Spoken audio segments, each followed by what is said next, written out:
It was I don't know. I really like when teams are able to like pull out victories where they shouldn't have. Um, it just seems like TSM's able to find ways to win. I need to like finish the VOD, but I watched the first like 15 minutes. Hello. Hey Forrest, how you doing? I don't know how long to wait to like let people get in here. I think that's my struggle. I'm just gonna put classical music on in the background too, to make sure there's not too much dead noise. How was your fencing tournament? Did you do well?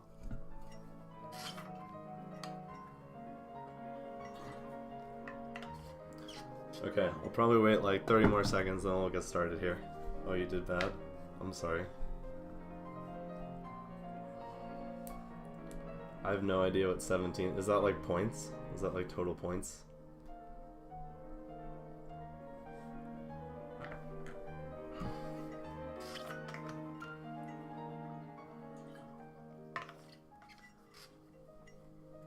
Okay. You'll have to tell me more about it. Okay. So, I'm gonna get started here. If you guys have any questions at any point, just hit me up in Twitch chat. I have Twitch chat on my second monitor. I'm looking for your guys' questions. We'll have a Q&A at the end. And yeah, that's pretty much it. Let's get started. So, what are win conditions? They are the steps a team is required to take in order to win. So, you know, what lanes do we need to gank or when do we want to fight? Win conditions are kind of like the essence of what you want to do in a game. It's the things you need to accomplish. It's the times that you want to fight. It's the item spikes that you take advantage of. It's the enemy team's composition that you fight against, that you make their weaknesses your strengths. You take advantage of your good matchups and the champions you put in combination. When I think of win conditions, I think of something that is greater than the sum of its parts. So when we draft these poke compositions on my collegiate team, and so we focus around champions like Xerath and Ezreal, Jace, long range mages that can poke you from far, and then have surrounding champions like Tom Kench or Braum that are able to create space and disengage bad situations for them so that they continue doing their job and continue like creating health deficits. So win conditions start forming from the first ban to the last pick in Champion Select. So we're kind of looking after things that work well together, things that when put together, they do more than just what their individual value is. So for instance, like Orianna and Alistar is a very popular combination because it gives you a really good win condition. Go in with Alistar, create an AoE CC chain, and then kill them, and then move on and take objectives. So a win condition is the basics of what your composition does. The biggest thing about win conditions is they're super malleable and change often depending on like what happens. So for instance, Riot has implemented RNG dragons in the game, right? You don't even know before you've picked all your champions what the dragons are going to be, and dragons change the game. So if you have a really good composition that needs a certain dragon, then you need to go take it, and you need to plan around that. So win conditions kind of take care of that.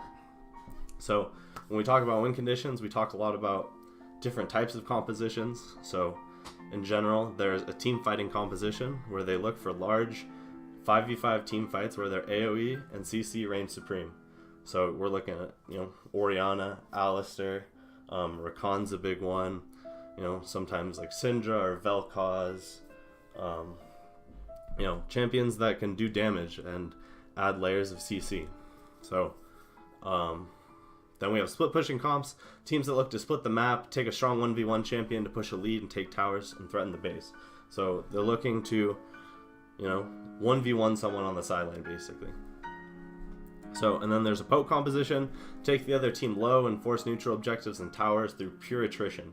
So we're talking about, you know, Xerath, Ezreal, you know, long range poke that sticks, that, will cause them to need to back off from a tower.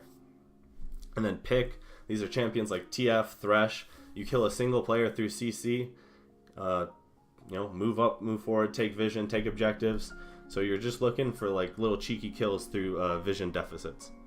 So in particular, when we're looking at team fight compositions, we're looking to group up and engage the other team. Generally, we have a superior front line that wants back to front team fights and traditional fight lines. We're talking like, tanks in front, damage dealers in the back, and some sort of roamers like supports and other stuff like hanging out in the middle, creating space.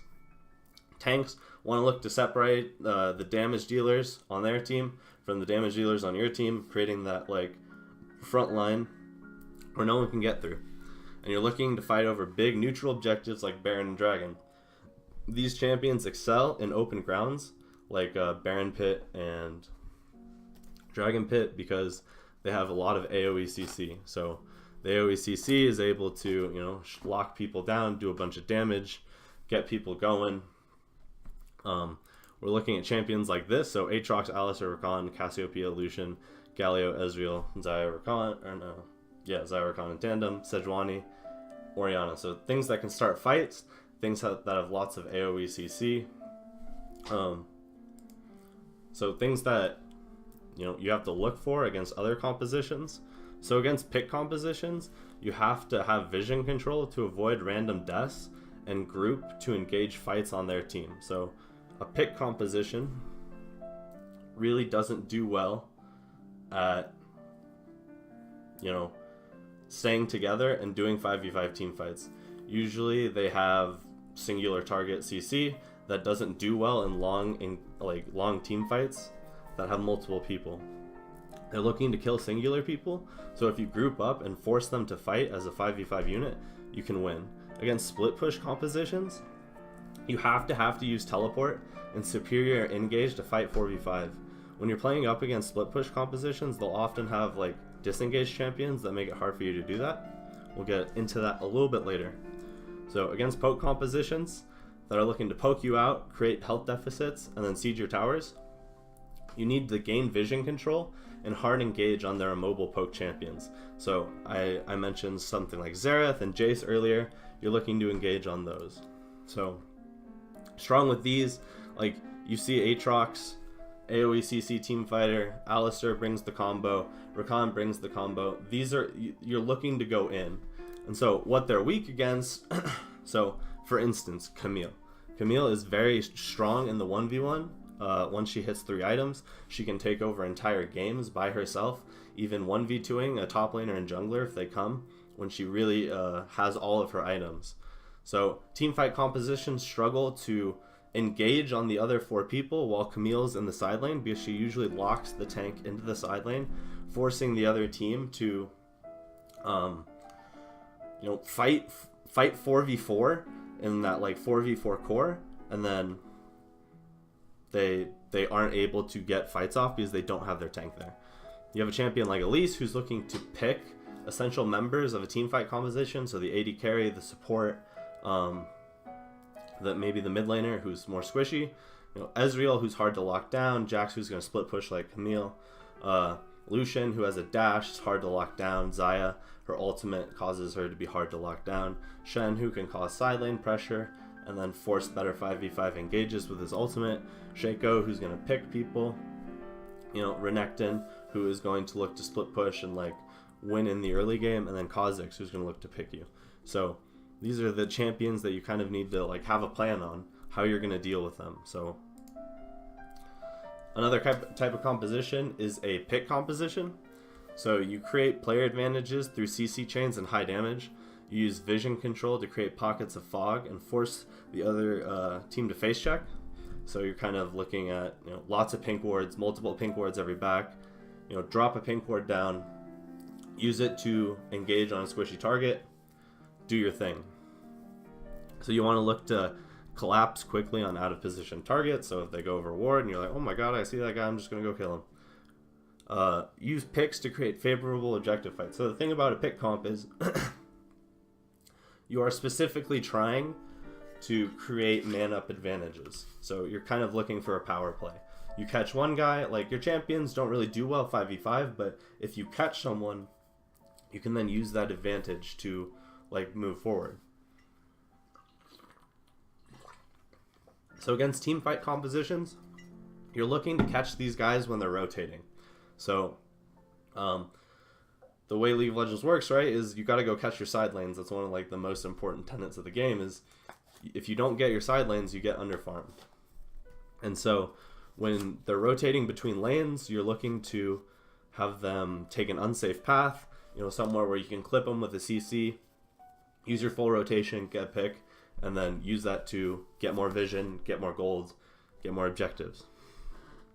So against poke compositions need to set up.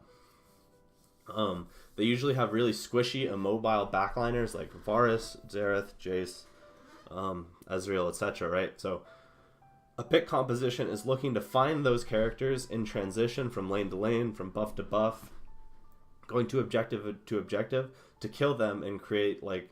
Poke compositions are infamous for being completely useless when their damage dealers are dead. When you draft a poke composition, if one guy goes down, your comp pretty much falls apart.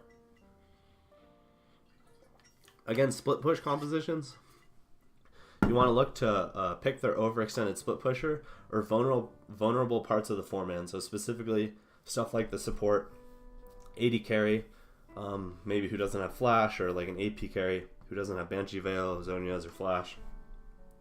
And then you're looking to transition that advantage. So pick compositions are based off of, Elise, who has long range, single target CC, and a ton of damage to lock people down. Eve, who can go invisible, like surprise carries. Jhin, who has like high damage, high long range CC. Pyke, who has stealth, can create picks. Pick compositions are notorious for needing to get out of sticky situations. So Tahm Kench is really, really good. Maybe I can use this. I do have this little marker thing. Okay. So, Kha'Zix, using stealth to... Is Ashe a team fight AD carry or a pick AD carry?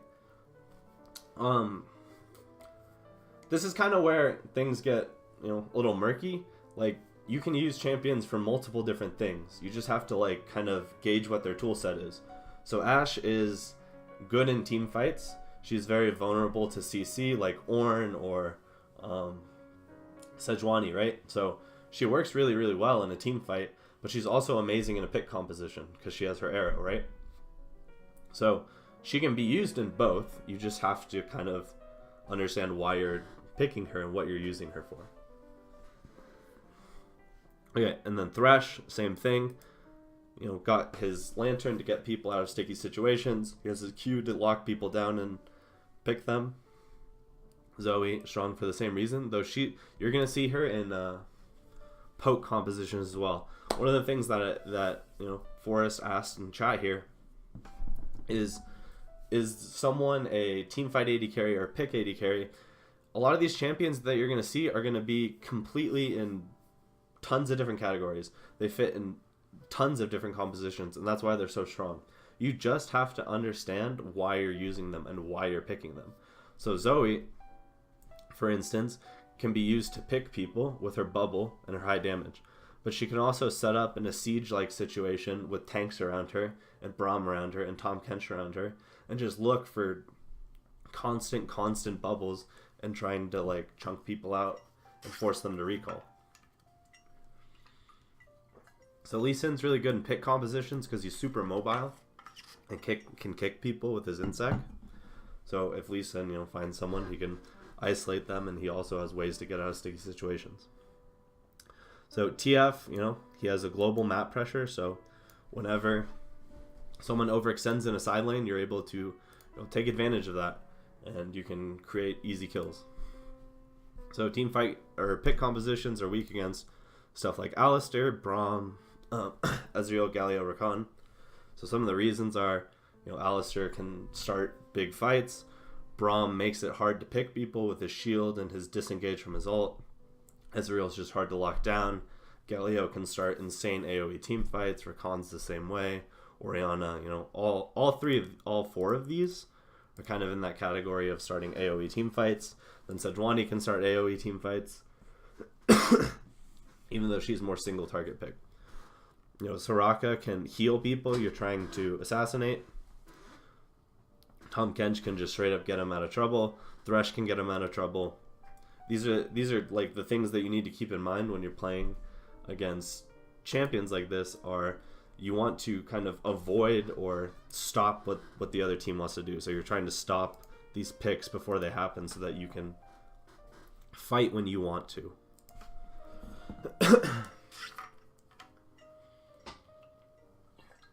So split push compositions. Find a winning lane to side lane against is, you know, the TLDR. You're avoid engages with your 4-man unit. This guy is supposed to sit in the side lane, dig in, get his wards down, and just tear this guy a new one in the side lane. He wants to focus on, you know, the 1v1 and his safety in the 1v1. Split pushing is all about the safety and the, you know, the ability to get out. Split push compositions need to keep their split pusher alive because he kind of equalizes the pressure on the map. Yeah, maybe not the best terminology there.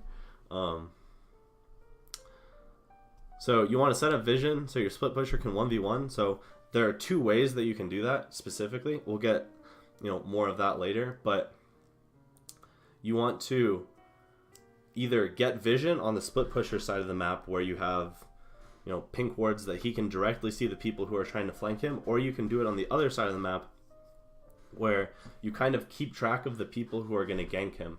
And if they're not showing, then you're okay. Against teamfight compositions, you're trying to avoid hard engages with your disengage tool.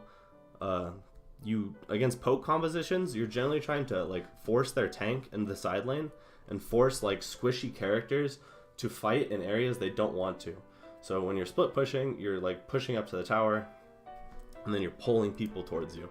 So champions that are strong, you know, Darius, Renekton, Aatrox, Shen, Jax, Twisted Fate, and Orianna. So some of these are not self-explanatory. So Shen like uniquely split pushes and then has ulti. Jax is like the 1v1 god. He's trying to 1v1 people and make room. Renekton has a strong early game and is looking to split push and create pressure in the early game. Darius has an incredibly strong 1v1 against tanks in the late game. Aatrox is very, very versatile and he can, you know, 1v1 a lot of people, but also team fight well, so he's very flexible in what he can do. Twisted Fate kind of fits into a different split pushing. Generally speaking, Twisted Fate is a 1-3-1 split pusher. So again, I'll illustrate that a little bit later. But he wants to split a different side of the map than what the four people are splitting. Thresh, you're looking to, you know, and start fights. So as the split pusher goes in and creates pressure, you're looking to start outnumbered fights in the jungle.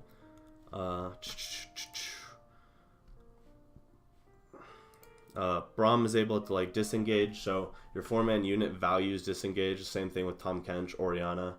They disengage and can also do strong AoE team fights. So split push is weak against, you know, hard engage. Just like poke and pick, you're really looking to stay safe in your 4-man unit. So Alistair, Galio, Rakan, Orianna, Sejuani, Thresh, Tahm Kench, these champions that, you know, have hard engage. So Tahm Kench, if he's able to ult someone in, Sejuani land an R, Rakan land an R, Galio land an R. You're looking to make this split pusher burn his teleport is the goal of the enemy team. So poke compositions are just like pick and split push and like how they kind of behave. So you want to set up pink wards and look to force players back or kill them with multiple rotations. So stuff like Xerath, stuff like Jace, stuff that hits people from long range. Use disengage tools to stop hard engage. So you're really looking at Tahm Kench, Braum, Gragas, who have strong disengage tools to stop the other team from engaging while you poke. You slowly get towers and objectives by harassing them and setting up favorable fights. play extremely slow and let your poke champions win you the game. So it takes a while. A lot of people, when they play poke compositions, get really, really impatient. They don't know what they're doing. They want it to happen now, and they're not willing to sit there for multiple waves, multiple rotations, looking for, the poke that really sticks them, that allows them to move forward. Against team fighting compositions, you want to kite their engage as best you can. You're looking to poke their carries so they can't engage. Against pick compositions, you use your long distance to force their recalls and use pinks to avoid picks. So your damage dealers are going to be squishy. We'll go over it in the next slide, but you're going to have champions like Xerath or Jace who don't have escape tools that make them able to avoid pick. And against split push comps, put their split pusher behind and force their split pusher to teleport. With poke compositions, you're going to have a really crappy side laner like Sion, who's just going to sit there and after 2.5 items against their split pusher like Fiora or Jax, he's going to have a real hard time. So you need to either put them behind or force them to teleport and then kite them with your poke. So this matchup is very difficult is what I'm going to say. Split push comps really cause poke compositions a lot of problems. So you're looking at champions like Xerath, Ezreal, Corki, Zoe, Jace. So again, the only champion here that really has any form of escape is Ezreal. Varus back when lethality was good and you could actually do the lethality build and do a lot of damage. Sejuani, so poke compositions are kind of complicated because you have to know what to draft. So a poke composition, say you have Xerath and Ezreal as your backliners.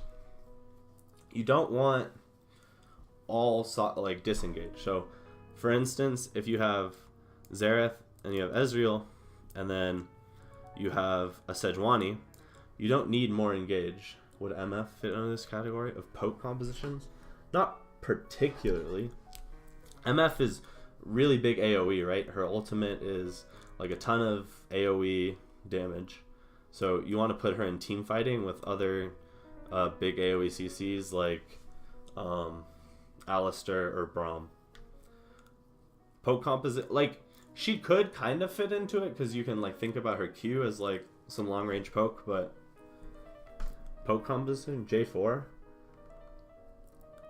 plus M. Okay. So if you have these two champions and then you have Sejuani, you're really looking to add more things to your toolbox, like a Tahm Kench who disengages situations as a different dimension than to just engage when people get low. J4 equals team fight. Yeah, and then Shen is able to sit in the side lane and then use his ults to join fights when they get bad. Braum is the same as all the other ones. Strong disengage, strong lockdown. I'm sorry I draw weird shapes, but it's kind of just how I think. Airy J4 is really good. I agree. It's very difficult to lane against. So poke is weak against all of these. So Braum in this one is mostly due to his shield. Alistar, hard engage, makes it hard to poke when you're getting engaged on. Elise, pick. Eve, pick people out of position. Orianna, start AoE team fights. Ezreal, poke from afar. Dodge like bubbles or other stuff. So he's hard to poke effectively. Galio starts team fights. Rakan starts team fights. Sejuani again starts team fights. And then Thresh is really hard to, he allows people to dodge poke. He allows people, for example, Zoe in particular in this meta, if you're able to hit someone with a bubble and then Thresh is able to throw his lantern, get them out of trouble really quick, and then also hard engage on Zoe. So if you're seeing a lot of Thresh into Zoe, that's one thing to think about. Alright, so isn't Shen better in a split push comp? Yeah, but that's the thing, right? Is Shen is good in a split push comp, but you don't have to just use Shen in a split push comp. What if you have an auto attack based split pusher. Maybe I should go back. Yeah, okay. So Shen, right? Let's take the Shen example. So Shen applies a lot of pressure in the side lane and has good matchups into auto attack based champions. Auto attack based champions like Jax or Fiora before a certain point where she gets really strong. And then he provides a different tool to the team. So you have to factor in what he brings to your team when you draft him. So we'll talk about the draft in a minute, but you need to have all the tools that your team needs to win. And that's a conversation that can go on for a while and have a lot of different parts. But for poke compositions, you need something to disengage. And so his shield and his added CC allow you to disengage situations really, really well. But he's also good in split push, right? So he excels a lot in split push comps like 1-3-1s where he can assist the split pusher as either the support or the top laner. So if he's a top laner, generally speaking, it'd be like an assassin in the side lane, and he is trying to aid him in killing people. So we can start talking about the draft now. So first you got to create a composition style, right?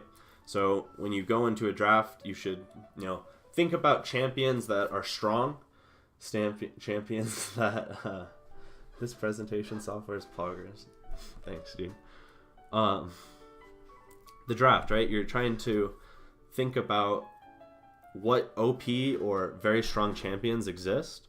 So champions you see frequently, maybe in pro play. For instance, Urgot, Aatrox were very strong previously. So you would think about, when I get my first couple of picks, those are the champions I want to get. And so what can I build with those very strong champions that excel in the current metagame?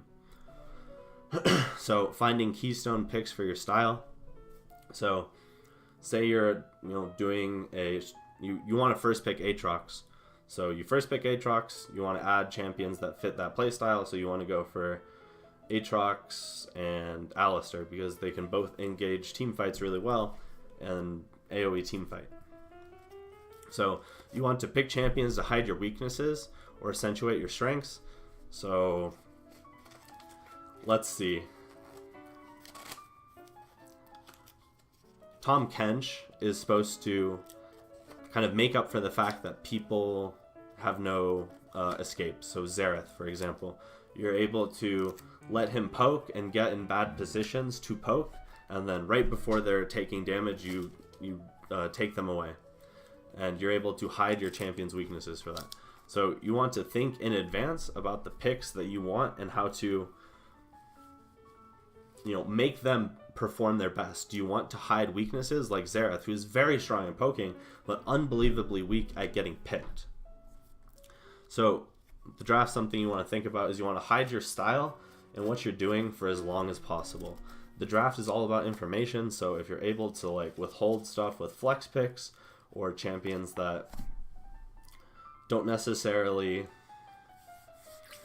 have a unique style. So all the champion picks you guys are talking about are super strong, right? Because they don't tell you too much because they have multiple things they're good at. So you can't adjust your draft to what they're drafting because you don't know what they're doing yet.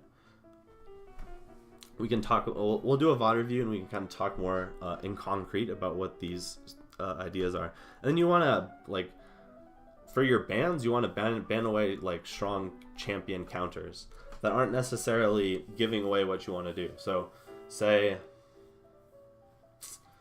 you want to play a poke comp. Generally speaking, you want to take away powerful champions like Aatrox or Alistar who do those things very well, like hard engage, and they're strong into your composition. And then 1 and 2 go in tandem. So ban away strong compositional counters such as Tahm Kench against pick compositions or Sejuani against split push compositions. And then number 3, ban away comfort. Always a good idea. So when you talk about win conditions, you're talking about your team versus their team. It's not really isolated to your 5-man unit. You need to take into account what the other team wants to do. So our team, when do we win? Items and levels. So specifically, you want to think about major core itemization and like level spikes. So someone like Ezreal spikes really, really well at 2 items. He gets Mirror Mana, and he gets Iceborne Gauntlet, and he's super strong. No one can deal with him, right? But when he has his tier after his first back, he's super weak. So playing around those compositions. I know that in China a couple years ago, there was a very famous example of double tier. Basically, these Chinese teams would constantly pick teams that had 2 tiers in them, and they were super exploitable because, you know, when your mid laner and your AD carry have tier, you can't do anything because they're so weak. They're only building mana, they don't have damage, they don't have effective battle stats. So you can take advantage of those windows. And these windows and these timings are what you're looking for. So, sticking with the Ezreal example, what do you do as Ezreal when you hit 2 items? You look to fight. You look to create good situations for yourself. You want to fight over objectives. So some of the things that you need to think about, what lanes to gank. So if you have a Lucian, you want to gank for him because he's strongest early in the game, right? And so when you gank for his lane, he's able to do things with it, create more pressure, do dragons, take their tower, swap up top, create vision, fight well. So thinking about those lanes is important because if you gank the wrong lane, like say you have a tank versus tank top, that's useless. Don't gank that lane. That won't help you proceed the game forward. You're looking at what best gets you from 5v5 at the beginning of the game to blowing up their nexus. Do we need to get a split pusher head or put them behind? Do we need to get a split pusher? We need to get ahead. That seems super redundant and a bad typo. So do we need to contest the first dragon? When you play like a scaling composition with like Vayne or Vladimir, for example, and the first dragon is air, do you really care? We'll get way more into that later. What is our jungler's path? What buffs are we doing? How are we doing them? What camps are we doing? When are we doing them? Why are we doing them? So, we'll talk about that on the map too when we get there in a few minutes. Their team, when do they spike? Triforce is a great example of a absolutely fantastic 1-item spike. It's like the strongest spike in the game when you get it. What do you do to avoid it or abuse it? So when do we spike? Do we fight before or after Triforce?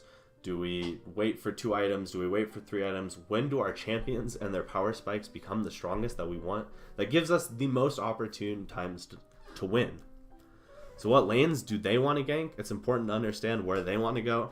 How will we protect the lanes with wards or rotations or extra resources?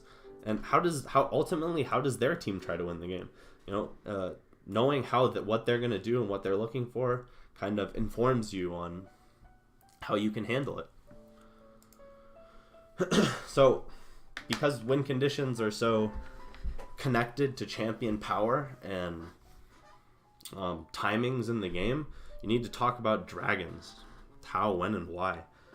When is probably one of the hardest situations to talk about because we can talk about,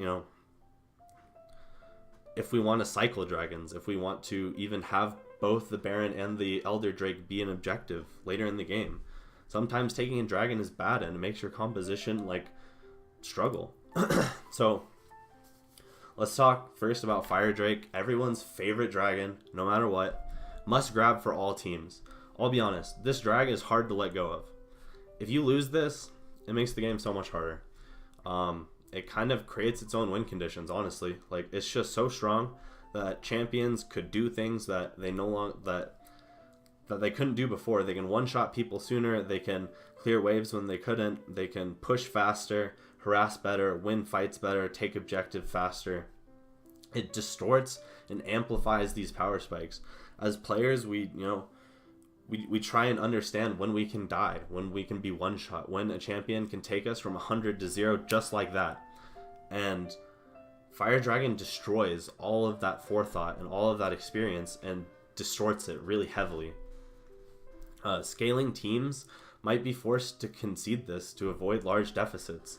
Just straight up, while this dragon is difficult to give up and it gives you a lot of power, sometimes you need to give it up. Sometimes your team is not ready to fight and you need to wait. So, and it's also, this one's hard to quantify, but as you play, right, you only have the option of getting 3 dragons, and sometimes you can get multiple of the same dragon.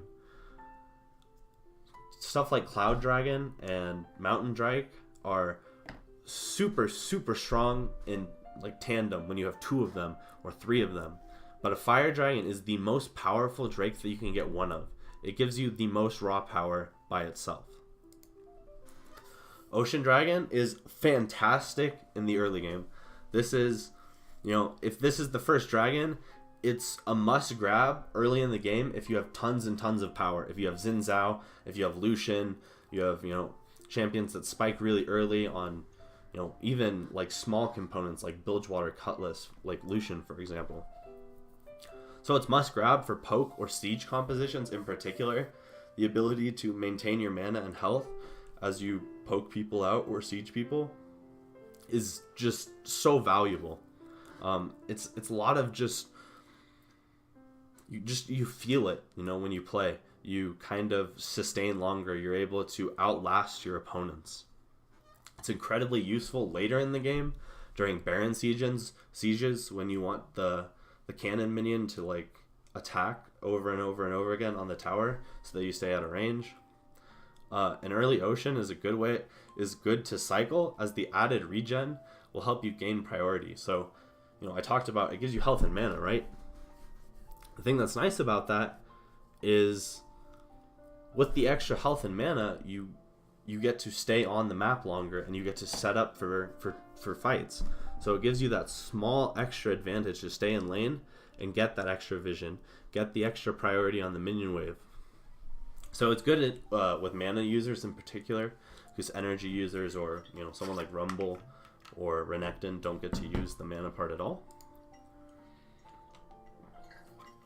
So this is the quintessential give this up to scale Drake. Cloud Dragon is not useless, but it's not game breaking.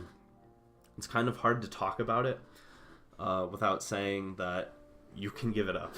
And it's important to understand when you have to. So it's very difficult to make use of it. Infernal Drake just makes you straight up stronger. The instant you pick up Infernal Drake, you have more stats, you do more damage. Your break points for killing people are it's sooner. Cloud Dragon, you have to use the advantage it gives you.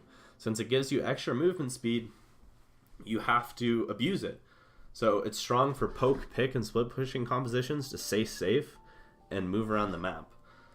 This is the least important early game objective, a priority if your team will be able to contest the next immediate Drake. So, if you have Lucian, you have Alistair, these Xin Zhao, Olaf, these champions that are looking for early game fights, and you find these fights, but your prize isn't an Infernal Drag, it's a Cloud Drag. Realistically, it's not the best dragon to get. It doesn't help you the most. But if you get it, you can cycle it and get the next one. It makes like your timing back to lane way better. You're able to recall faster because you can get into a safer place sooner.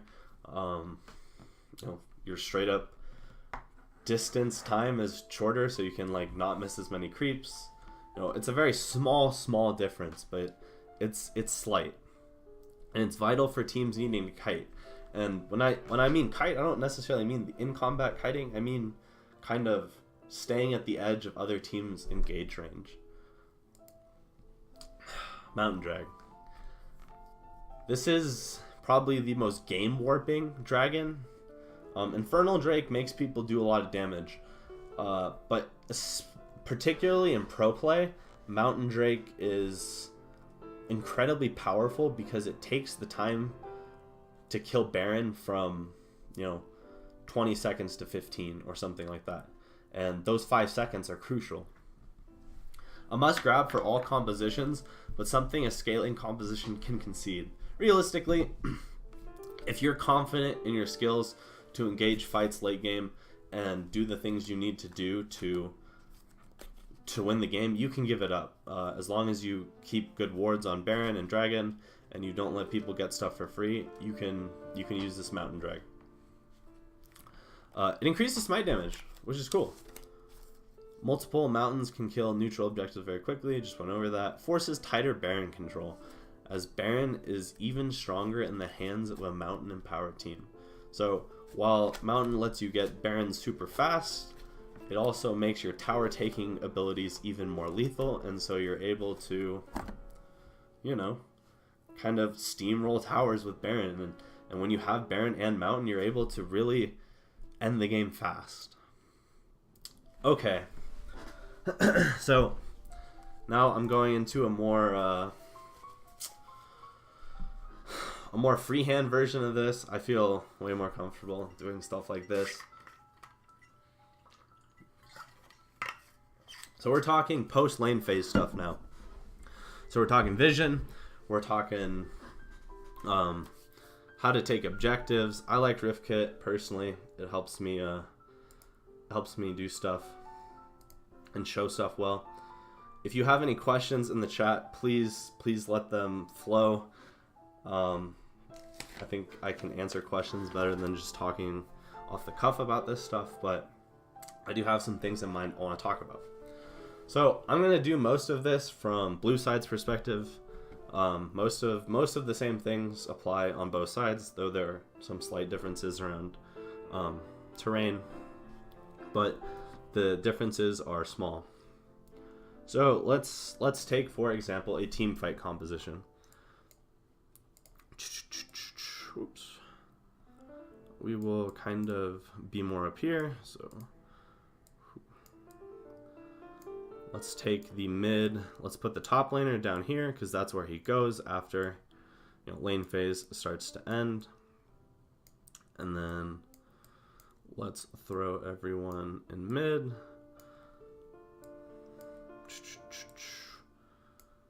This is kind of the setup that you have in most games. So you'll have 3 lanes. You have to farm your side lanes.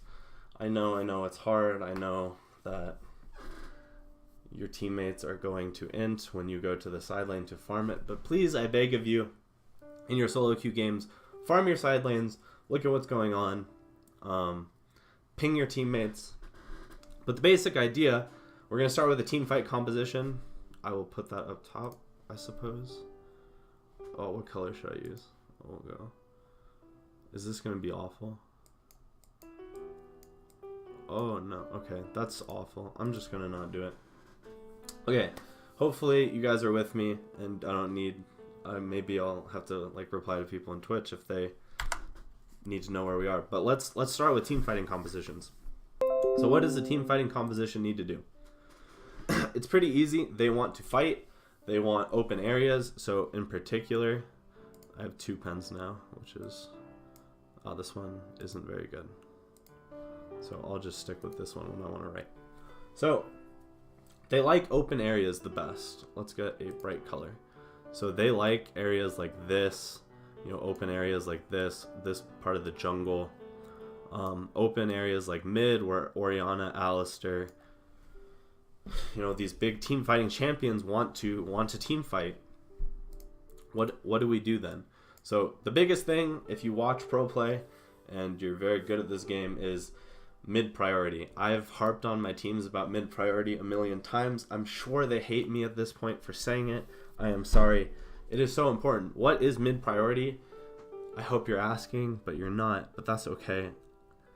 Mid priority is gaining control of this area of the map, and by doing so, moving into these areas to get vision.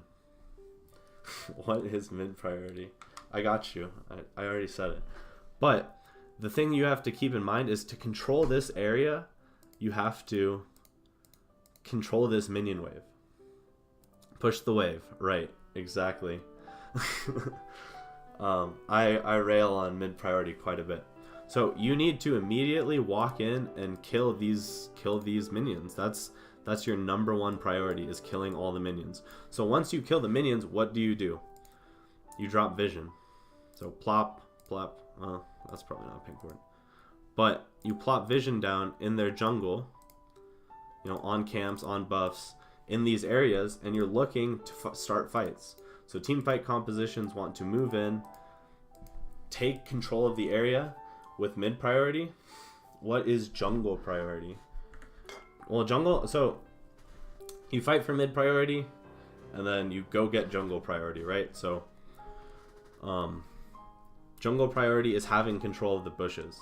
So what you're looking to do effectively is, well, let's get a really big pen. So what you're doing is you're hoping to like isolate this area of the jungle, and they don't have any vision of it, right? It looks completely dark. This is super yellow, but that's where we're at. We want to face, you want them to face check. You want to start fights on good grounds. You want people to be by themselves. You know, what's going to happen here is, we just talked about how we're fighting for mid control, right? We're fighting for control of this minion wave. So what ends up occurring are these minions that are, let's change to blue because we're blue team. So if we killed this minion wave, oh, I need red. So we kill their minion. Oh wow, and that's too big now. I'm sorry. Pet my hands. So we kill their minion wave, right? And then our minion wave is going down like this. And so what you're doing is you control this minion wave and force them to kill it. What's going to end up happening is this guy is going to make a mistake. So their AD carry is going to be preoccupied killing this wave. Maybe the jungler is too. Maybe the jungler is over here taking this camp. The support walks in. You guys just killed this wave.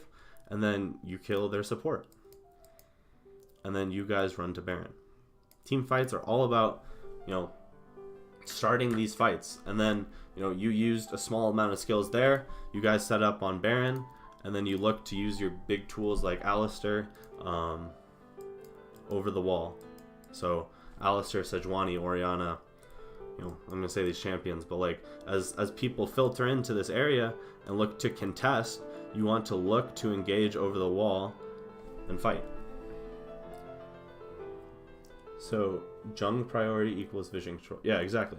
So it's forcing them to face check, and it's a hard process because what happens is you need to do it multiple times. When you do something in the jungle, people are going to sweep your vision. You're going to need to go back, and that's kind of, you know, the big problem is people don't go back, have their support like redo their wards, you know, get more wards, get more pinks. They don't think of that portion of the game in lower level games. Okay, let's move on to split push real quick. So what is a split push, right? Split push is this guy moving all the way over here. So instead of the blue team looking to, I want this pen, I'm unlucky. Okay, so instead of the blue team looking to apply pressure in this quadrant of the jungle, they're looking to avoid pressure as best they can. This part is very difficult to talk about because, as I said, win conditions kind of change, right? So we don't know where these players are going to be necessarily.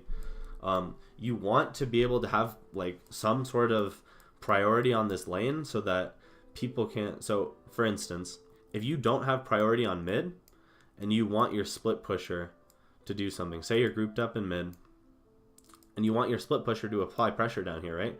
Well, if they have mid priority and they're stronger than you and they can kind of box you out and then immediately walk down to your top laner, what are you going to do? You have to respond in some way. So he has to respond in some way, right? This guy's got to go all the way over here. So in a split push, you have to try and grab mid priority and then help your split pusher. So the things he needs help with are he needs vision here. Well, this also goes back to one of the things I was talking about earlier. You can do two types of vision in a split push. So you kind of want to either spend your vision down here in this quadrant, right? This would be a split pusher centric vision system.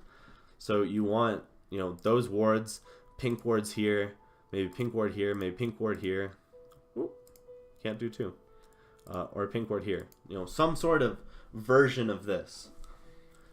The reason that you do this is it gives this guy the most autonomy to make a play. In a split push composition, this player will beat this player all the time. That's your goal. You want it to be a Fiora into a Scion, and he can dive this guy under his tower, take it, and push up. Or you can do another version where you kind of let the split pusher build his own vision with maybe one pink ward. So he would have, in this secondary version, which is like a 4-man version of the split push vision, you would have kind of 2 wards like that, or like maybe like this, maybe one over here. You have less vision because you're one person. And then the other 4, you know, you have 4 wards. So if you're able to push up to mid and get vision, you can kind of do it like this, where you have vision like that, or like this. And then you drop your vision wards kind of in this area. You know, the less safe wards have to be, you know, regular vision wards, the green wards, because they can get cleared, they're invisible, they're safer here. And so in this vision system, what you're looking to do is you want to keep track of these players with these wards. Sometimes you'll even see a ward like this to track players' movements in between these turrets, right? That's kind of that kind of helps you keep track of if they're trying to go and gank you. So this is more of a topside version. So split pushing is based around this guy. So for example, if this guy is Fiora and he's able to push against the Scion, what's the other team to do? They send their jungler. They send their mid laner. The indefinite continued Fargo. What? That is an interesting comment. So they're gonna send people to go kill this guy, right? That's kind of like one of your options. Then you, as a team, the 4-man team, need to have Baron pressure. And so when they go and do that, you want to look to do Baron, or, you know, push mid, push top. It's kind of like, what do you add to your split push? You know, a champion like Sejuani in a split push is designed so that when people go to the side lane to try and kill the other guy, you have tools to engage those fights. That's kind of, it's hard to go over every combination because there's so many different ways you can do it, but it's mostly about understanding what you're doing, nothing more. You can have different tools, it's just how are you using them. Poke compositions, these comps are super annoying. They just look, okay, so what they're gonna do is they're gonna walk their jungle, their AD, and their support up here, you know, have their mid laner try and create a push this way with your minions, with like a slow push, though it's kind of weird now with how Riot changed the minion waves. Mid game waves are definitely different.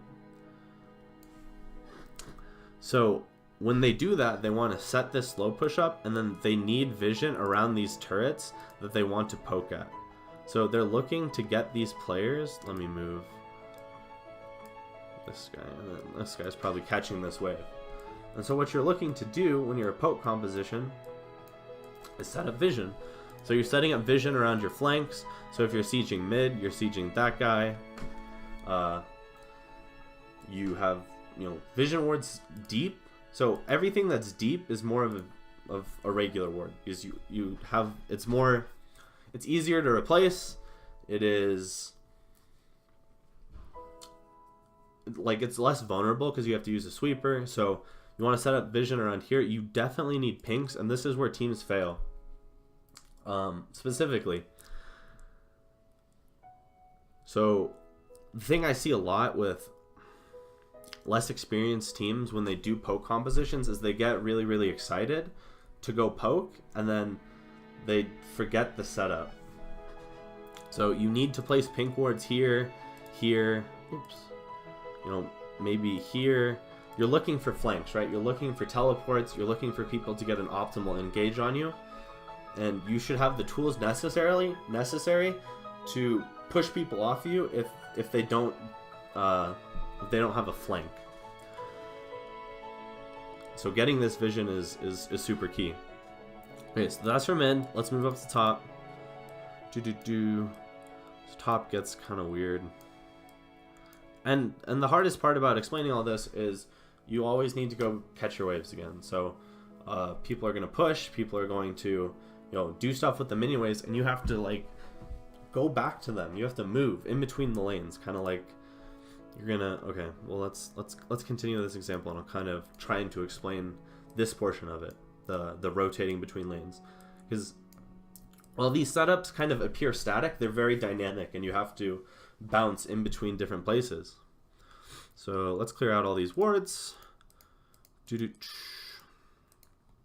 Say we're blue side and we're sieging top tower. Again, what do we want to do? We want to set up vision before we siege so that we don't get flanked and die. So vision wards in these places. Pink wards behind you. Just looking for people trying to teleport or people trying to get a flank. That's all you're trying to do. Because in this area, like a singular ward back here, and there's a teleport with like maybe an Ornn or a Scion right here with your poke composition, you're compromised. And you need to find a way to disengage the situation. How do you disengage the situation? One of them is to just avoid the situation entirely. So that's probably the best way to do it if you're a poke composition.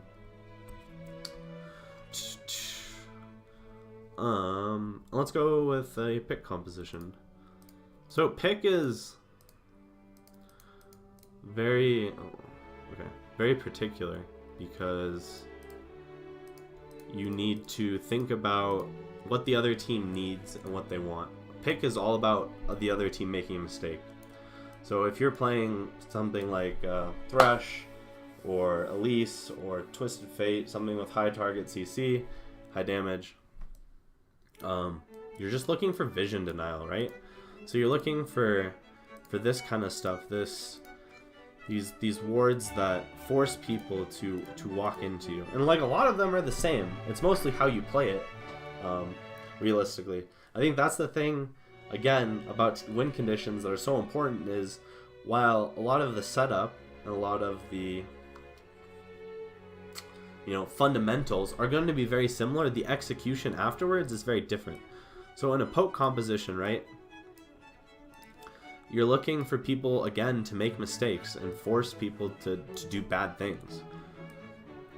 Here is like the jungle and support, and they're on this pink ward, and they're just looking to pick this guy when he goes to check Baron. Generally speaking, poke comps kind of have to have a high Baron damage, or they can't force people to face check.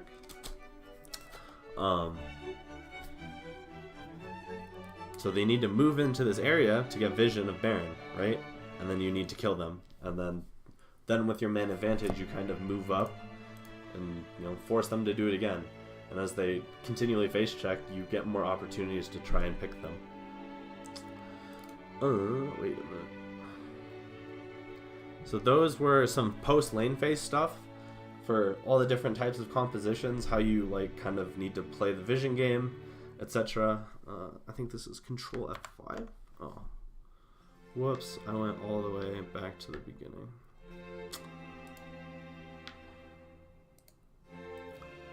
That was Control F5. Okay, so go to the next slide.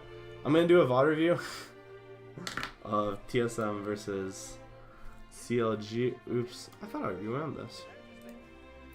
So like I said in my original slides, win conditions start from champ select. Let's get this all the way to the beginning, I guess. When are we talking about Hecarim? Whenever you guys ask me about Hecarim, I'll talk about Hecarim. So we can start with bans. Let's skip the time for the bans. So, oops, I'm going backwards. Let's get all 6 of these. And we can talk about them. So, win conditions, right? When you're talking about bans, you're trying to kind of like feel out what your opponent wants to do. This is probably a terrible color, right? We are having a very passionate chat about Hecarim in the chat. Okay, so bans, right? You want to think about what the other team wants to do. So Yasuo, immediately red flag. I'm thinking Zoe.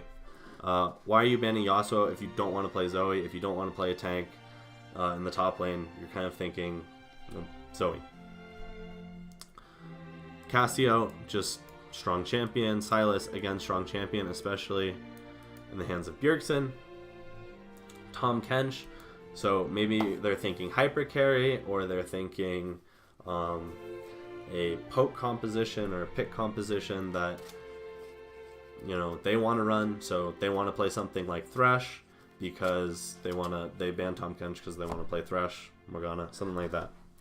Nocturne, I've been doing a lot of research on CLG Academy, ironically, and this organization just loves Nocturne, and Nocturne's very strong in general, so ban him. Strong team fighter, wreaks havoc on side lanes. Lucian, just a strong pick.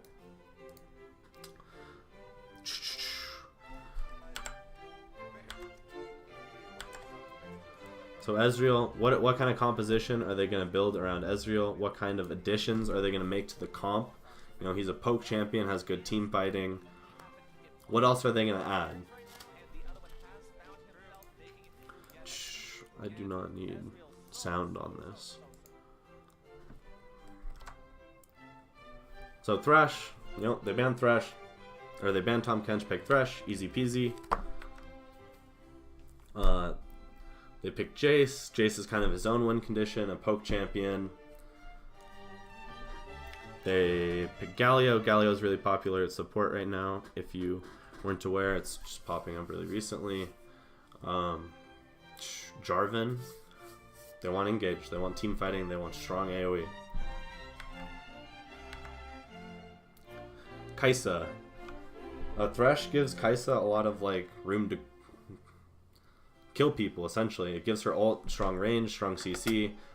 He's a very strong laner that allows Kai'Sa to scale. Why is Galio popping up as support now? You know, I wish I knew the answer to that. What about the nerf for Galio? Yeah, so it was mostly damage on his AP build. So he kind of got nerfed and people were just like, we're going to play him at support. You know, they didn't really nerf many of the other supports too heavily. There's just some teams in Korea that started playing it a couple weeks ago, and then it's kind of just exploded. I think that's one of those things where it's a nice example of people thinking that the meta is so defined and everyone knows it so well, but realistically, new picks like that just pop out of nowhere. Okay, let's get into this. They got Kai'Sa. What's their win condition? We don't know yet. So this is one of the things we talk about. CLG's kind of revealed their hand. Boom. AoE, AoE. It's like we got poke. We got, you know, a good team fighter in the late game. So what are you looking for? This is poke, pick, and some team fighting. You know, where do they go? How do they add to this to make it complete? So they're going to ban Zoe. Probably says they don't want to play a pick composition. I think they identified the Yasuo and are like, gotta take away Zoe.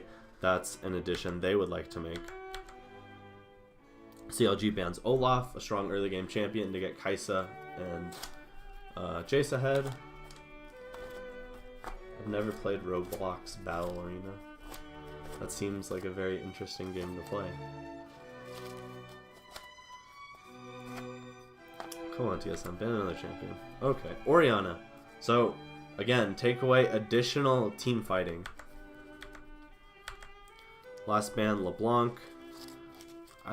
It just seems to me like CLG is giving Bjergsen the respect of, you know, Silas, Yasuo, Cassio. Seems like he might have been popping off on those on scrims, or he's been playing a lot of solo queue on them, and you know, they value taking away his ability to make plays on team like pick champions and high damage assassins.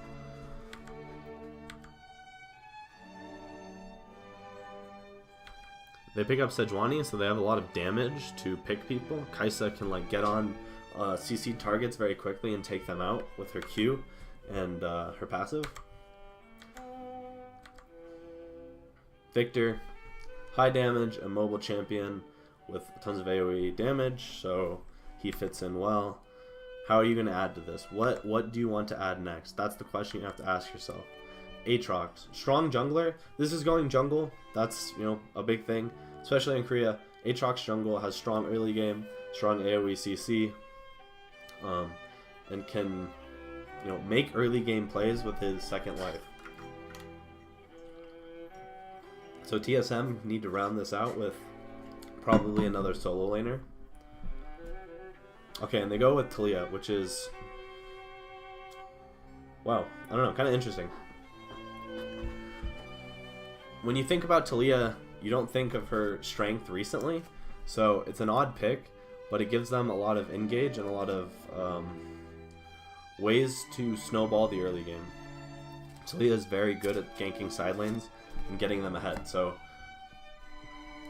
we'll kind of get on to the Rift, and I'll show you some of the cool things that I think their comps do, and we'll talk about what they do. Come on. Video. Wow, there's a lot of downtime in these. Holy cow. Okay. So what does each composition want to do? That's the question, you know, you have to ask yourselves, and when do they spike? So Kai'Sa takes a while. She needs, God, like 2-3 items, and then she's ready to go. Talia, I'm not really sure of where her item spikes are now that she's gotten nerfed so much. I haven't seen too much of her. I think it's mostly around Luden's Echo, Morel, and Omicron, and then like that stopwatch at like, you know, 2.25 items. Sejuani is pretty much good to go from level 6 on. You're looking at mainly strength from Herbola. This guy from level 1, honestly, he's strong. Thresh wants to pick people and make plays for his team. Jace, poke champion, lots of damage. It's kind of execution heavy, specifically. He provides poke and good skirmishing for this team composition, so what do they want to do?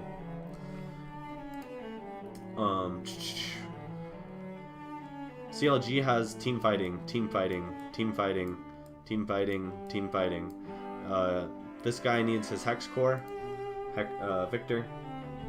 He is specifically looking to get, you know, his item spikes are kind of weird because of his Hex Core, but finish his Hex Core, finish his first item, get to his hyper carry portion, and do a lot of damage. He wants 2, 3, 4 items. Ezreal has no problem building more items and never slowing down. Aatrox is always strong in the jungle. He is an early game champion designed to mess people up. Jarvan, AoE team fighting. So I'm not going to like do a super in-depth VOD review. I don't want to be here for hours. So I'm just going to talk about some of the important things that they do as a team to, you know, complete their win conditions. There will be stuff in this VOD that I miss, stuff that is important, but I don't, you know, necessarily have the time to go over. We could go over a lot of this VOD review, but I don't want to take, you know, 10 hours. Because we could talk about a lot of different stuff, even though it is a pretty short game. So, you know, Thresh's level 1 is very strong. He can afford to invade. And they want these deep wards. So, when I talked earlier, right, Aatrox is an early game champion. And so we're thinking about, you know, Jace. These two champions want to gank Jace. So they want confirmation on where Aatrox is starting so that they can stop that from happening. So it's a good early ward to know where Aatrox is starting and where he's going to be spending his early time.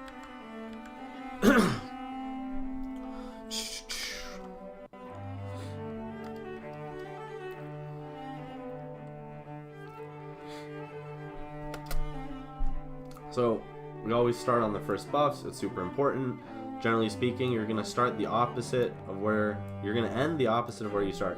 So they're going to end, Sejuani is going to end right hand side. Aatrox is going to also end right hand side. What does that mean? This guy doesn't have heal, so he's vulnerable. They have heal and ignite, and it's Thresh. And, you know, Sejuani's not very good early game, but, you know, Thresh and Kai'Sa can kind of, you know, do it themselves if they have extra assistance, if they're able to lock down Ezreal. Alright. Let's I generally watch my games like this. If you guys have any questions, feel free to post in the chat, ask me what's up. So if you can see, that's really interesting. Jarvan takes shield level 1 because he knows his jungler isn't going to be playing to his side of the lane yet. He has Doran shield. He wants to just avoid damage and wait for his jungler to get there. Again, part of the win condition. It's everything. Playing the early game properly so that you avoid Jace snowballing is important.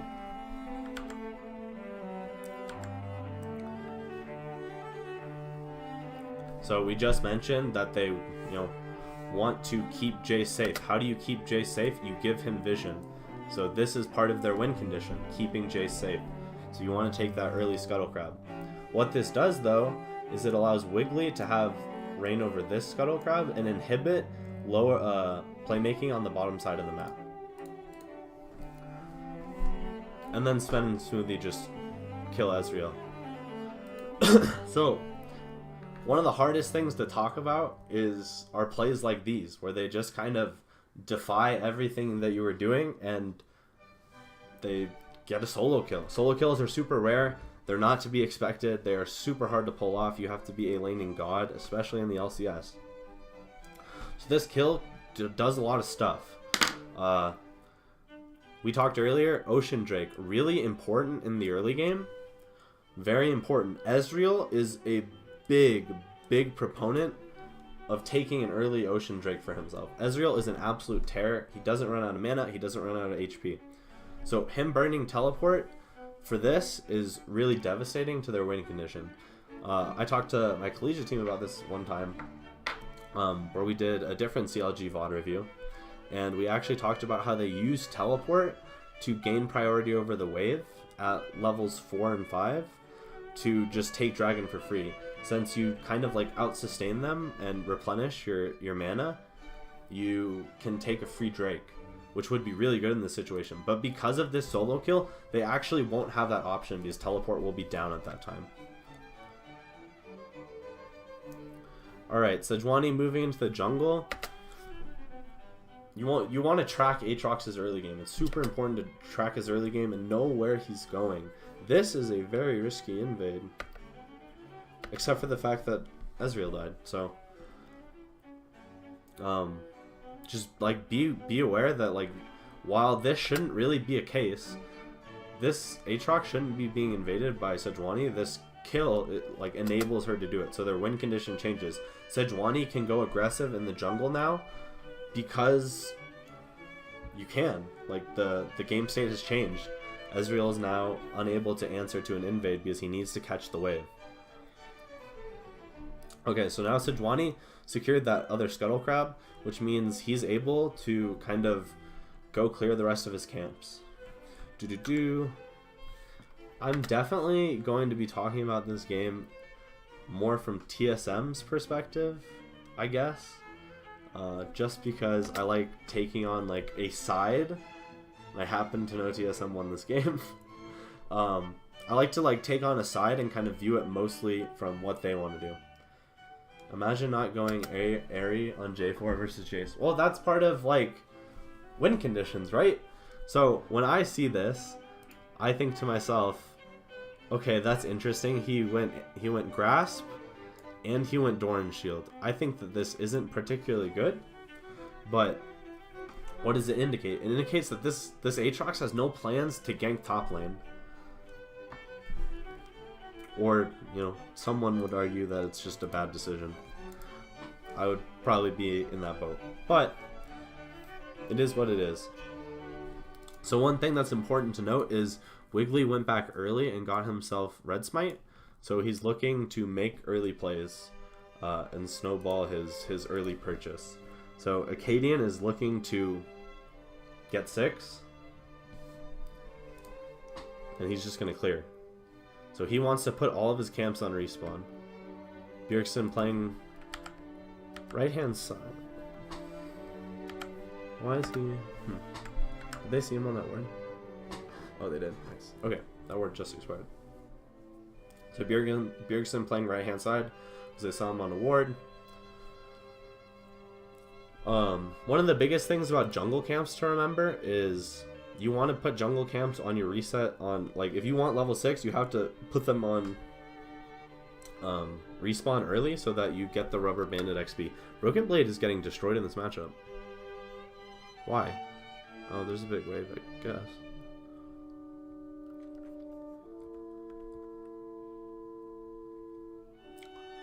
Okay. Who needs win conditions when you can just solo kill people? So, generally speaking, Kai'Sa has some early kill pressure, but it's not that regular. So, now TSM kind of has a new win condition. And what's rubber banded XP? So, what happens when you jungle is you put your jungle camps on respawn, right? So you kill them. So, let's take, for instance, Krugs.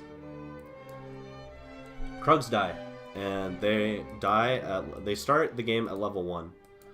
So when jungle camps respawn, they take the average level of every champion in the game, and then they respawn at that level. So say you kill Krugs right now, when they respawn, they're going to be, you know, around level 4. So yeah, around level 4. Okay, how should I say this? When they respawn and you take them again, so these items have a special buff on them that most people don't know about, and that's okay. It's kind of not really talked about thing. You get bonus XP for killing camps that are above level in you, and decreased XP for camps that are below level for you. So if you're able to time the camp respawns correctly, you're able to hit level 6 in a timely fashion. So you generally need to kill your camps early, and then if you fall behind in level, say you are spending a lot of time bot in this bush, but you killed this camp earlier, then you're going to go back to it, and it's going to be a good level, and it will still give you good XP. But if you're 4 levels above the camp, it will give you like 60% of the HP, or of the XP. I think I'm saying HP. Oh man. So what do? You have to kill them so that when they respawn, they don't give you bad XP. Oops. Not what I wanted to do. Okay. So now they have a new win condition, right? This bot lane is just destroying CLG. It helps boosted junglers become relevant. No, it actually helps regular junglers catch up when they spend a lot of time ganking. Okay, so Kai'Sa now has BF Sword. So one thing a lot of people do on Ezreal is they go tier first. So CLG has identified that they can't do that this game. They can't buy tier and wait to scale. They need to delay Ezreal's overall power curve for immediate power and a Sheen purchase, or they're going to lose the early game too much, and they're not going to be able to fight TSM, and TSM is going to get too far ahead. So this Drake is incredibly risky because everyone's in base, but they're so far behind that TSM's kind of able to just take this. They don't even know what's happening. Yeah, TSM just walk in for free and take that. You know, 6A is really far behind. He died for a second time. He has to catch that minion wave. There is a massive minion wave.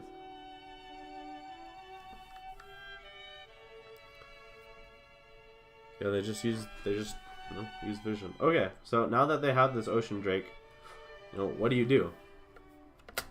The things you're looking at are, you know, now Talia with more mana and health is going to be able to push this lane better. And then, you know, you have a hyper carry, or not a hyper carry, but a good carry with gold in the top lane. And then at bot lane, you have a hyper carry. So you're looking to use your laning advantage and, you know, added resources to make a pick and create an even bigger advantage with Kai'Sa in the side lane, or maybe Jace in the side lane. Or use Sejuani R and Talia R at level 6 to propel one of your side lanes further ahead.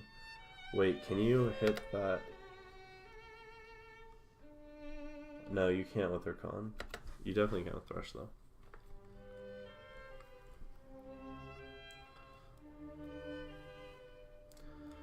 So we see both junglers taking their second buffs. Oh, oh man. Wow. Wow, that's so problematic. I just gotta watch that again, I guess. That is brutal. He's making too many mistakes. So I can't really see exactly what goes on here. But if you look at the mini-map, Smoothie just lands a hook from Fog. So it looks like Stixxay wasn't respecting Smoothie's space. And he was all the way up here when he can kind of be further back, and he gets hooked, it looks like. Oh, man. Either bot lane's level 5 too, or level 6. Ooh.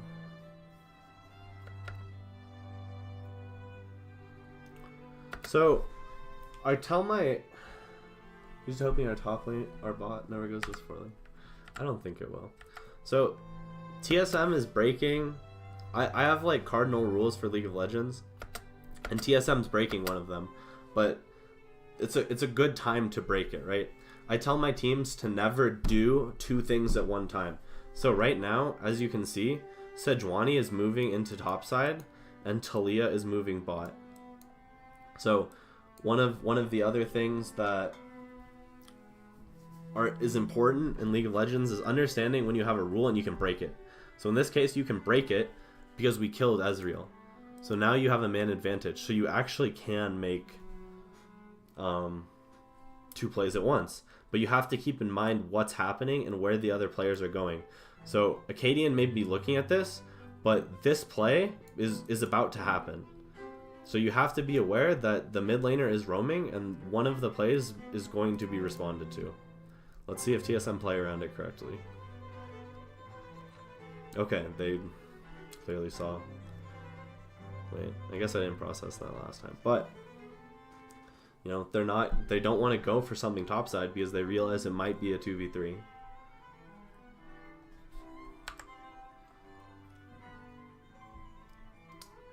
So the next thing TSM want to do is they want to take Herald. Specifically, they can take this bot tower and then move their bot lane top, or they could just play safe bot lane and look to take it with their strong mid-top jungle. And CLG, like they're scaling right now. They don't have enough to answer. Ezreal is really, really weak at 0-3-0, and they can't really contest anything. They don't have too much autonomy until Victor comes online. Victor needs a couple hex cores. Where is Crab Brave at? Ezreal is gone. Yeah, Drake will also be up.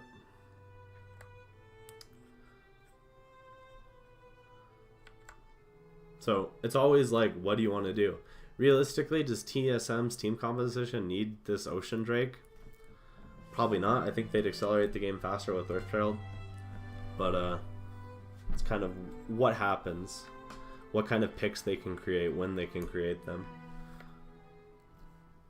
Yeah, it does help against poke. It's very good to take away from Ezreal, which is something to think about, you know? Realistically, they have a lot of different options because they're so far ahead, and they can accomplish both of them. Just kind of depends on the order of operations. Oof, let's see. Whiff.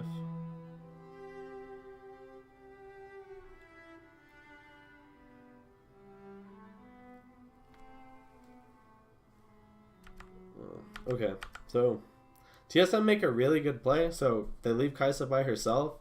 They roam the support up. Look at how much vision they have in this jungle. They know everything that's going on in bot jungle. They're moving their support mid. You know, Power Vivo makes a decent play to try and like equalize it, but you know, TSM has more numbers. Okay, so they're gonna take this tower, and then you know they have a couple options. I think that their best play is to move their dual lane top, give Jace the long lane to play against Jarvan. Kai'Sa's moving up. So this is important to note that the support and the jungler are already here as Kai'Sa's moving in. They want to be as prepared as they possibly can to do what they need to do in the next couple of minutes. This is looking like a stomp, but this is what a lot of games look like in lower elo, but you just don't realize it. And then you guys don't close out. So understanding how to close out is really important.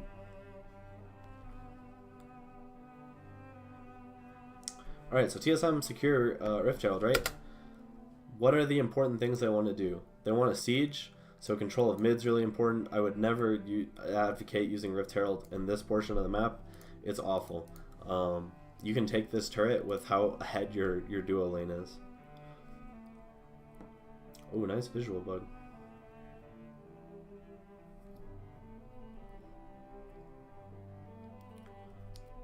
Yep, so they want the mid tower. Mid tower gives them a lot of access to the map, especially Bjergsen, especially Smoothie, as the game drags on. Oh, wait.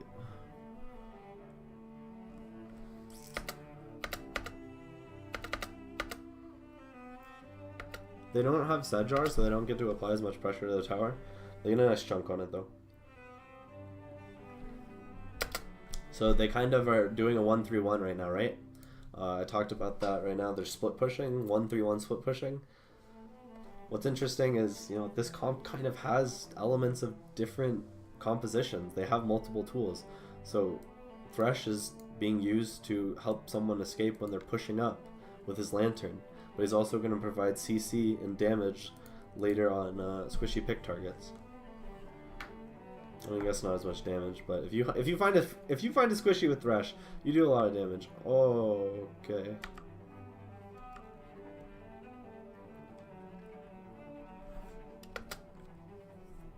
So this is kind of like, what is CLG not doing? What is TSM doing? TSM have a very strong AD carry in Kai'Sa, and they're leaving him alone. They don't have any, there's no way for them to respond.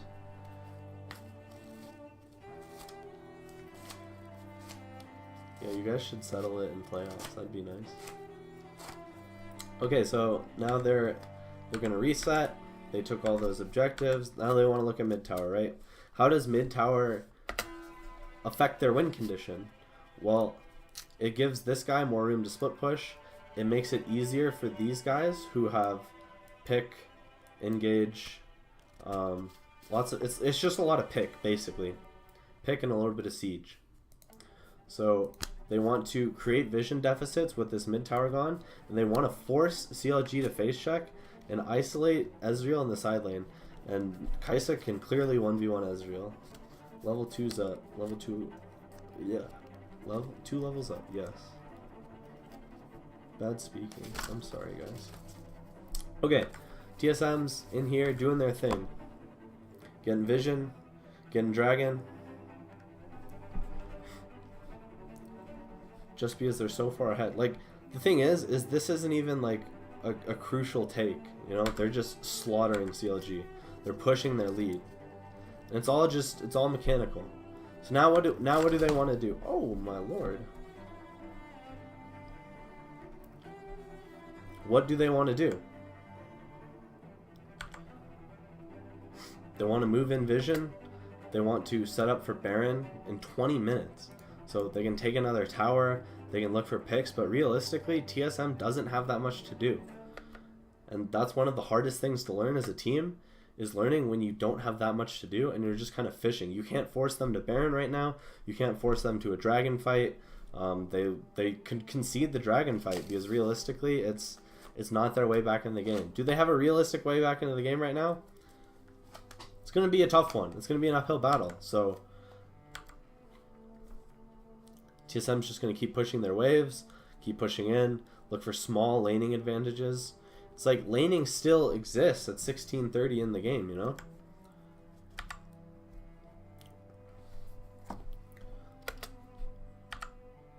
Wow.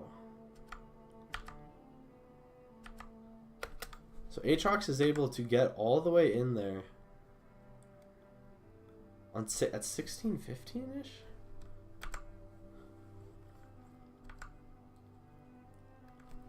So when we're talking about like a split push pick composition, this is the answer that they have, is they have to gank this guy with 2 people. What does TSM do? How do they respond? What's their win condition when someone goes after Jace? They push up, they threaten, they have a lot of threat on these towers, and they need to move up and use them. Sejuani can engage these fights. Okay, so they take this tower, and they look for a Taliyah pick. And they find absolutely nothing. That's no fun. Broken brain. Yeah. I don't know. That guy was in there. He did go over a ward, so I think it's kind of unacceptable. But, you know, what is TSM's win condition now? Take control of this jungle. One thing that I tell my teams all the time, this guy's in base, this guy's coming out of base. This is very risky. This is very risky to do. If you get caught 4v3, are you going to win? Well, maybe in this situation because you're so absurdly fed you win, but most of the time you don't win. Oh, I need to delete that. Okay. Wow. Yeah, TSM's really far ahead.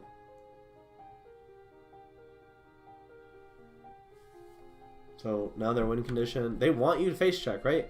TSM's composition is very good at picking you, so they want you to face check like this. Exactly like this. Fight over vision. Watch, make them go clear your vision and then fight them.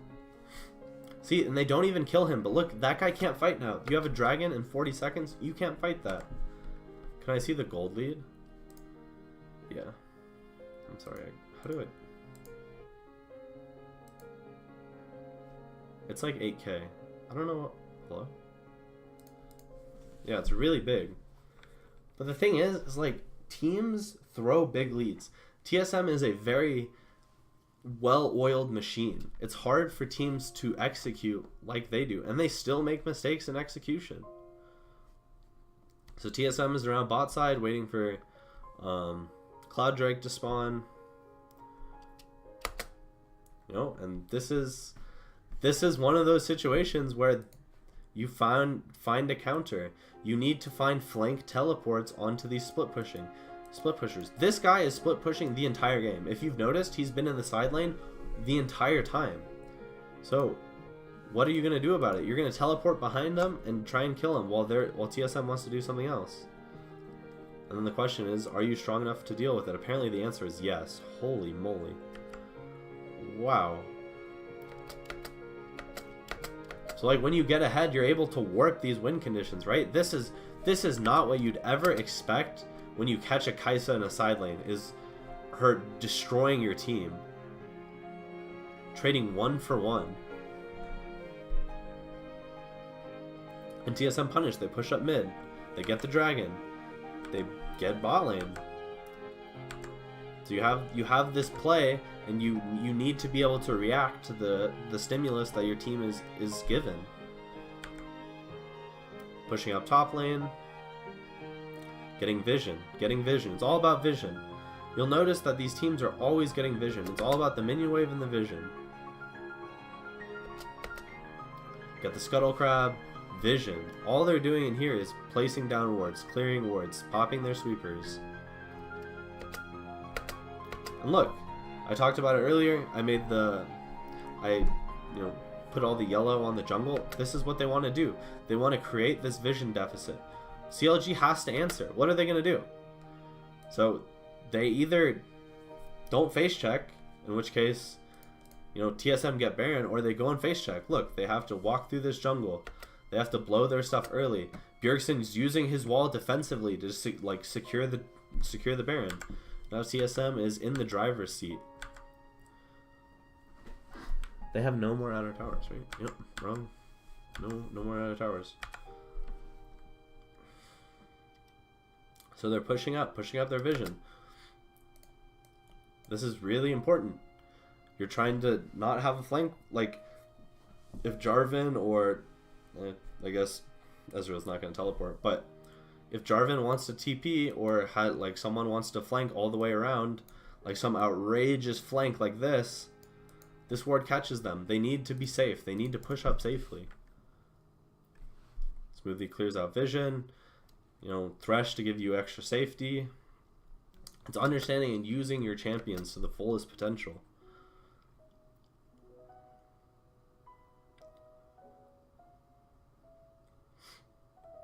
You know, and what are they looking for?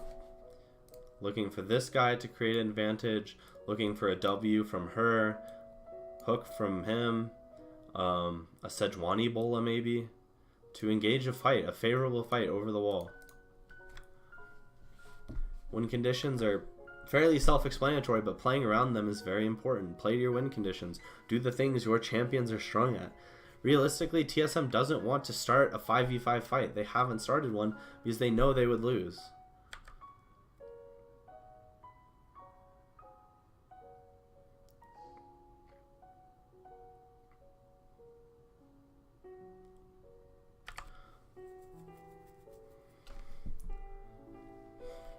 Got lots of tools. TSM uses them pretty well. Like, look at how difficult it is for them to lock down this duo because they're playing it. They're trying to create distance between them. So you see Sven there, taking the lantern, kiting them out, playing through the box, using your flash. All the while, the other TSM members are taking the base. You're just playing to what your team's good at. They don't want to start 5v5 fights because if they all get locked down by, you know, Galio, Aatrox, Jarvan, they just lose. Easy peasy, TSM push in. Another one. Cool. Okay, so that's kind of like... it's kind of even rush, honestly. There's so much to talk about in League of Legends. Let me go to my next slide. There's so much to talk about. There's so much there. We talk about singular games for hours and like the implications that they have on other games, other teams, how you approach your solo queue or how you approach anything you do in League. Win conditions are the fundamental guidelines to how to win. It's hard to like put it all in one thing because they're so expansive. You know, win conditions are what League of Legends competitive is all about.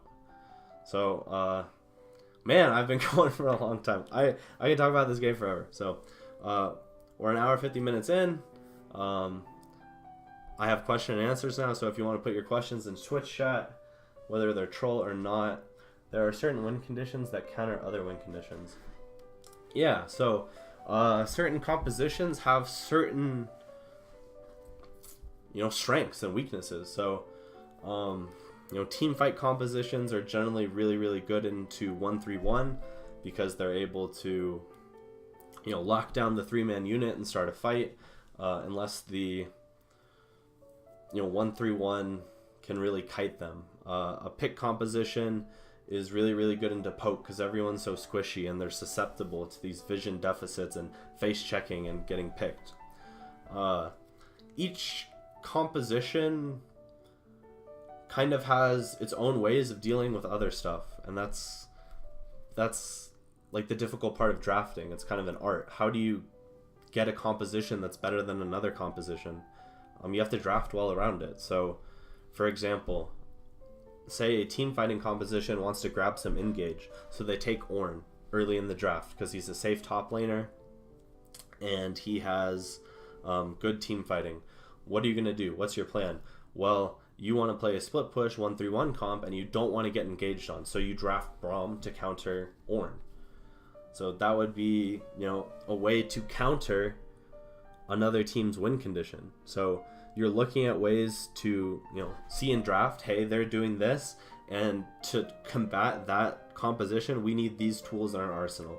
And it's really hard to explain all of them because there's so many like different possibilities. Anyone else have any questions? I'll be here for a few minutes answering questions, but you know, if no one pipes up, I'll probably shut down the stream in a couple of minutes. So let me know.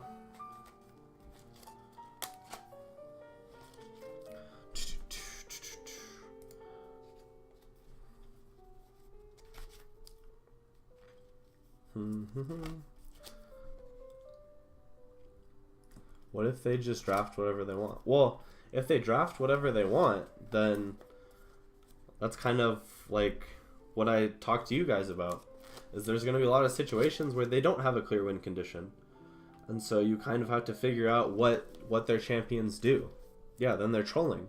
But the thing is like, what's important to identify is why they're trolling. It makes you a smarter player to be able to look at a composition that's quote-unquote bad or has no synergy and see what's wrong with it and expose their weaknesses. Like, if you have a team fighting composition that has a lot of AoE but no really long-range engage, then you can kite that team out with a poke composition or a split push composition as they like try and engage on you, but you're able to kite. So identifying what weaknesses they have is really important, because then you can exploit them.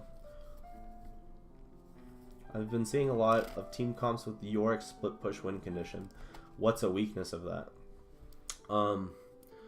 Again, depends on what you want to pick. So you can counter it with your own split pusher. So for example, in Team Liquid versus, I mean, we can pull the game up real quick.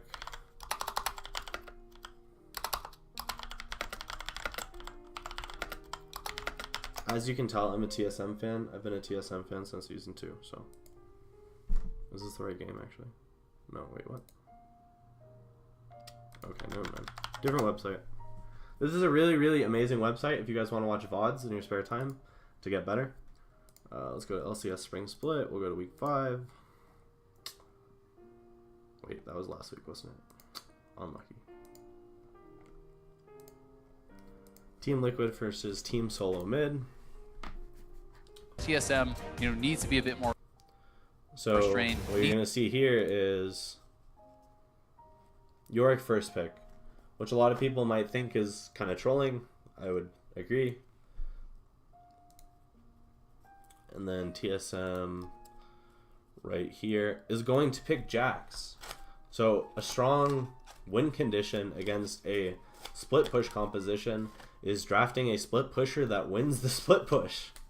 You can do hard engage. So, one of the things TSM has here is, as Yorick wants to split, they have Sejuani, who can engage fights. Or they can default to another split push composition, and they split push themselves and wait for Jax to get the best of Yorick and kind of push him to his limits. Yeah, there's a lot of different things. It's just kind of, because you can also talk about like Yorick as a champion and abuse his power spikes, and talk about like, oh well, Yorick is really weak in the early game and doesn't have an escape, so he's susceptible to ganks from like a Xin Zhao, or for instance pre-nerf Camille, who could apply pressure at level 2 even. So you kind of got to think of what weaknesses does that champion have, right? That champion is weak in the early game. He wants to be ahead to split push. If he's not ahead, he can't effectively split push and create pressure, so he just loses.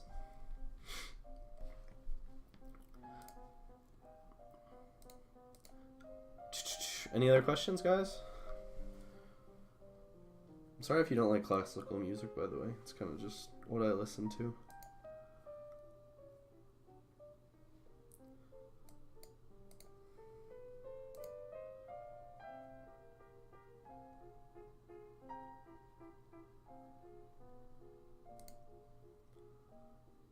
If you guys don't have any more questions, I will shut down the stream in a bit. Don't want to stay too long. Any random league trivia or unknown fact you want to share? Wow.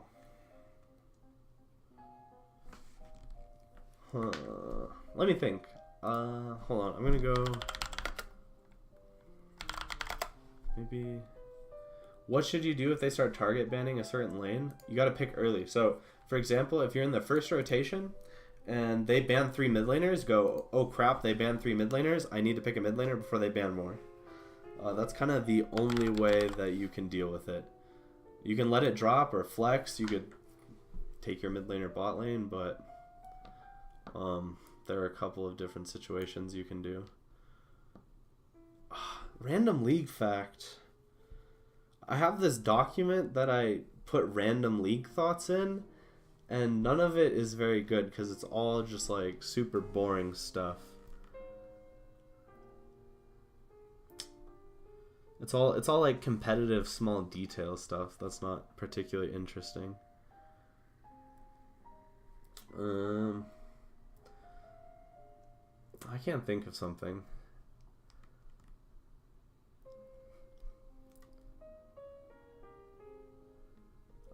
Alright, my random league trivia fact. Man, I should know something. I don't know. I met TSM in Season 2 at IPL Face-Off. There you go. That was fun. Okay. If you guys don't have anything else, I'll probably shut down the stream.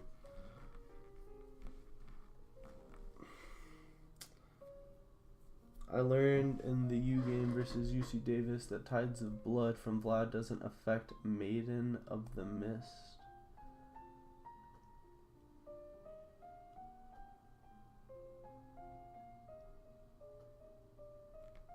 Like his ultimate? Like it doesn't affect Yorick's ultimate? That should be a bug.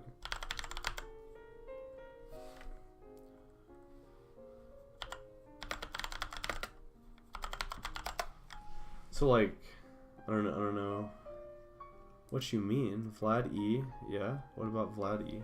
Like it didn't do damage?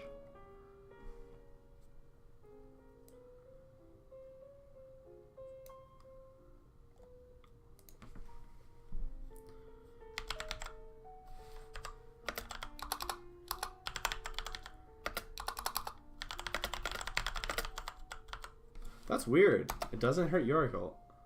What? If you could clip it, I'd be really interested. Cause whoops. I don't know, I don't see anything about that. Yorick summons the Maiden of the Mist along the Mistwalkers, which remain on the battlefield until she or Yorick dies. Nothing about not taking damage. Did that happen? If you have a clip, I'd be interested to see it. Because it should hurt. There should be damage being done. And it doesn't say I don't think she's like immune to slows or anything.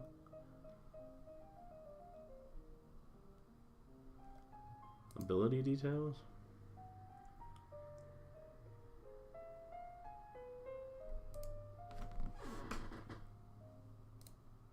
Yorick R.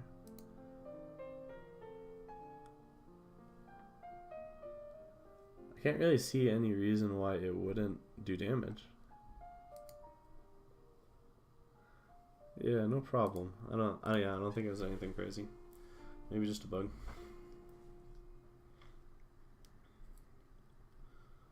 Okay, guys, it's been 2 hours. I think this is the longest clinic that has been done from as far as my research goes. So thank you so much for coming out. If you guys have any last second questions, I'd be happy to answer them. If not, I'm going to turn off the stream.